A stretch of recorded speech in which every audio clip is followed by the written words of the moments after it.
இப்போ வந்து நான் மீல் மேக்கர் பிரியாணி பண்ண போகிறேன். அதுக்கு வந்து ஃபஸ்ட்டு ஒரு குக்கர் வச்சுருக்கேன். அதில் ஒரு 2 ஸ்பூன் நெய் ஊற்றிக்கோங்க.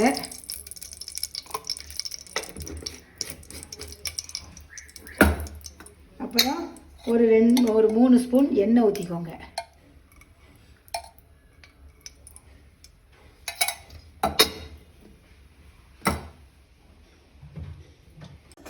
இப்போ 3 ஸ்பூன் எண்ணெயும் 2 ஸ்பூன் நெய்யும் ஊற்றிருக்கு. இதில் இந்த பிரிஞ்சி இலை போட்டுக்கோங்க. அப்புறம் ஒரு 2 கிராம்பும் லவங்கம், அப்புறம் ஒரு ஏலக்காய் போட்டுக்கிறேன். போட்டுட்டு கொஞ்சம் சோம்பு போட்டுக்கோங்க.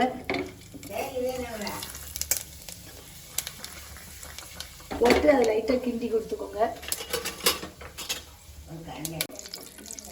இப்போ வந்து கொஞ்சம் சோம்பு, 2 லவங்கம், ஒரு ஏலக்காய், பிரிஞ்சி இலை இவ்வளவும் போட்டு வதக்கிறேன். லைட்டாக இதான உடனே சின்ன வெங்காயம் உரித்து வச்சுருக்கேன். பெரிய வெங்காயம் இருந்தாலும் நீங்கள் போட்டுக்கலாம். நான் சின்ன வெங்காயம் போடுறேன். சின்ன வெங்காயம் போட்டு லைட்டாக அப்படி பரட்டிக்கோங்க. கொஞ்சம் சின்ன வெங்காயம் வதங்குறதுக்கு லேசாக கொஞ்சமாட்டு உப்பு போட்டுக்கலாம்.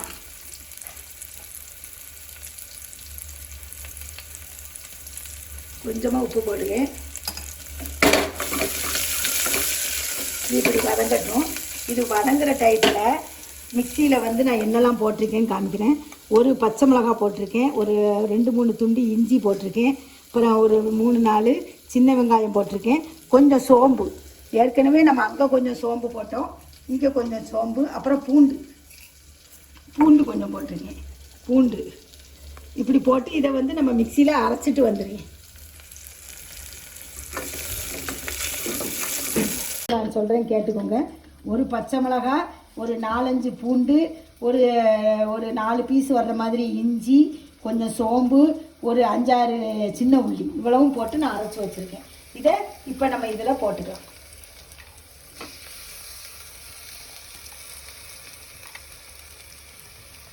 போட்டு இதை கொஞ்சம் நல்லா வதக்கி விட்டுக்கோங்க.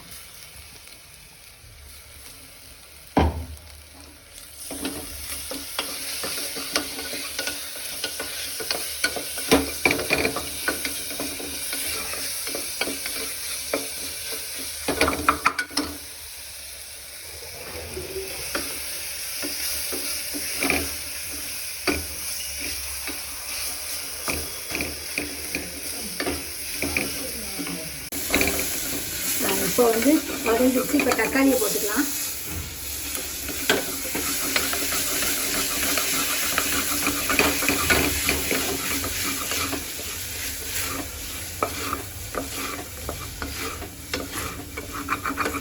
நான் என்ன பண்ணியிருக்கேன்னா, இதை வந்து கொஞ்சம் தண்ணி ஊற்றி கொஞ்சம் உப்பு போட்டு வேக வச்சு அந்த ஒரு 5 நிமிஷம் வெந்தால் போதும். அதுக்கப்புறம் அந்த தண்ணி எவ்வளோ இருத்துட்டு நல்லா புளிஞ்சிட்டு இதை போட்டிருக்கேன்.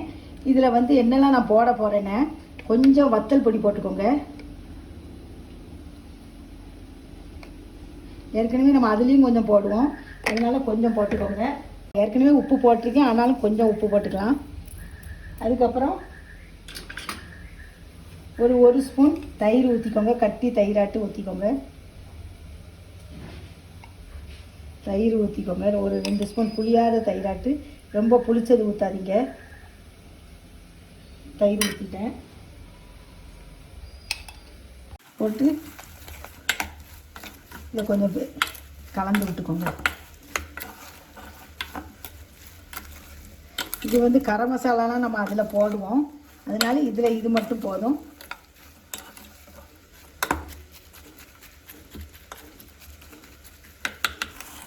இப்படி இருக்கட்டும், ஒரு ஓரமாக வச்சுருங்க.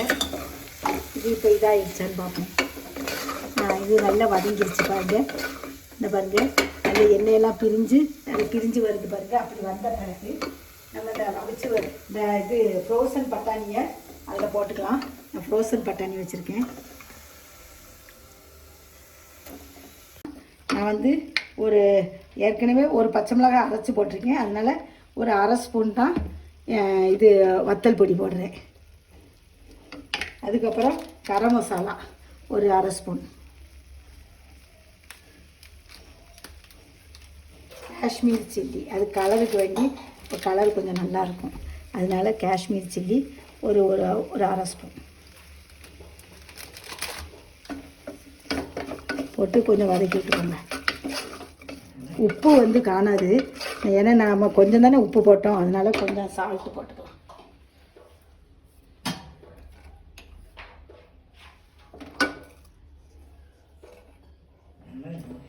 சால்ட்டு போட்டுக்கலாம்.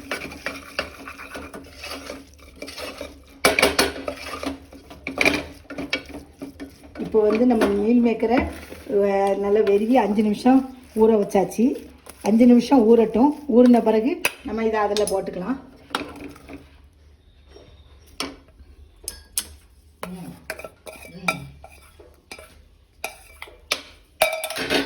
போட்டு ஒரு கிளறி கொடுங்க.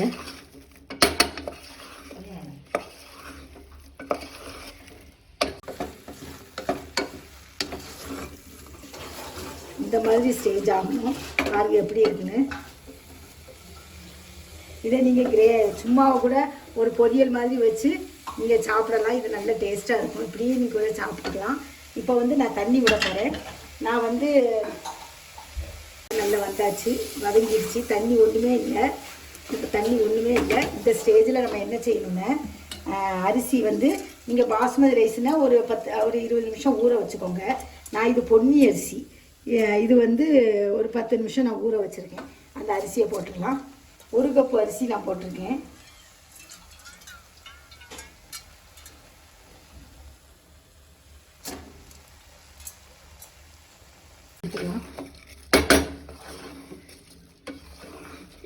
இதில் வந்து நம்ம புதினா இலை, கொத்தமல்லி கீரை இருந்தால் நம்ம அப்படி போட்டுக்கலாம்.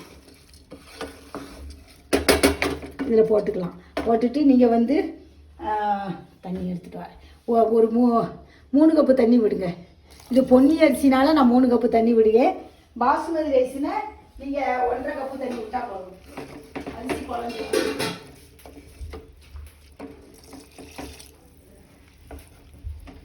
பாசுமதி ரைஸ்னா அதை 1 கப்பு எடுத்து 10 நிமிஷம் ஊற போட்டுட்டு 1.5 கப்பு தண்ணி விடுங்க பாசுமதி ரைஸுக்கு. இது நான் பொன்னி அரிசி நான் போட்டிருக்கேன், அதனால நான் 2.5 கப்பு தண்ணி இதே மாதிரி 10 நிமிஷம் ஊற வச்சுட்டு நான் 2.5 கப்பு தண்ணி ஊற்றிருக்கேன். இப்போ வந்து இதை கொதிச்சோடனே நம்ம விசில் போட்டு வச்சிடலாம். பாசுமதி ரைஸ் போட்டிங்கன்னா கொஞ்சம் சிம்மிலேயே வைங்க. விசில் வந்தாலும் வராட்டாலும் ஒரு விசில் வைக்கணும். சப்போஸ் விசில் வரலைன்னா ஒரு 10 நிமிஷம் வச்சா போதும். நான் பிரியாணி எசன்ஸு ஒரு சொட்டு விடுவேன். பாருங்கள் எவ்வளோ விடுவேன்ட்டு. ரொம்ப குறைவாக தான் விடுவேன். 3 சொட்டு விட்டுருக்கேன். அவ்வளோதான் விடுவேன்.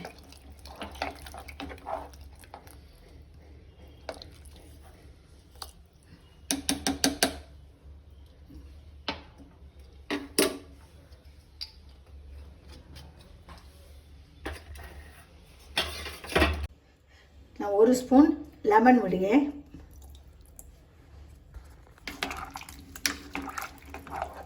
இந்த ஸ்டேஜில் நீங்கள் உப்பெல்லாம் எப்படி இருக்குது, எரிப்பு காரம் எல்லாம் பார்த்துக்கோங்க. நான் பார்க்குறேன். பார்த்துட்டு வேணும்னா நம்ம போட்டுக்கலாம். அதெல்லாம் அவங்களுடைய விருப்பம்தான்.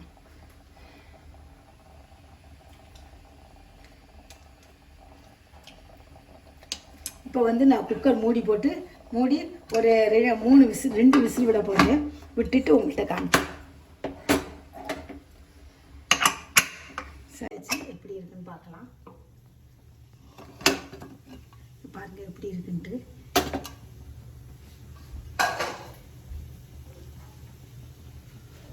கிளறி காமிக்கிறேன். பாருங்க என்ன அழகாக வந்துருக்கு. பாருங்க சோறு பொன்னி அரிசியில் வச்சதுனால நல்லா உதிராட்டு அழகாக வந்திருக்கு. பாருங்க கரெக்டாக 2.5 கப்பு வச்சுருக்கேன். என்ன அழகாக வந்திருக்கு பாருங்க. என்ன பாருங்க தெரியுதா? இப்போ இதில் வந்து நம்ம கடைசி கொத்தமல்லி கீரை போட்டுக்கலாம். அதுக்கப்புறம்